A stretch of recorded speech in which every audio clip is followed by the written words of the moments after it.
Hello friends, আজকে সকালটা শুরু হয়েছিল ভোর 5টার থেকে। দেখো 5টার সময় আমি রাস্তায় এসে দাঁড়িয়েছিল, না পড়াতে যাচ্ছি না, আজকে যাচ্ছিলাম, আমার দাদা ছিল এক্সাম। তো 5টার সময় কোনো টোটো গাড়ি টাড়ি কিছু পাবে না বলে ওকে আমি স্ট্যান্ডে এগোতে দিয়ে আসছিলাম।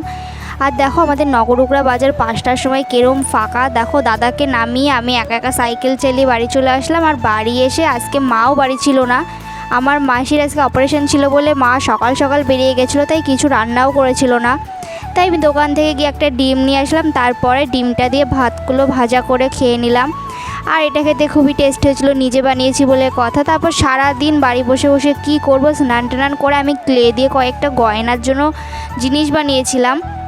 তো সেগুলোই ভাবলাম ঠিক আছে আজকে তাহলে এগুলোই বসে বসে কালার করি। দেখো ফেব্রিক, তুলি, ক্লে এগুলো নিয়ে বসে পড়েছি। আর এই যে আমি প্রজাপতিটা কালার করে ফেলেছি, একটা সানফ্লাওয়ার কালার করেছি, আর একটা এই যে ফুলও কালার করেছি। তো আজকে সারা দিনটা আমার এইভাবেই কাটলো। দেখা হচ্ছে নতুন ভিডিওর সাথে খুব তাড়াতাড়ি।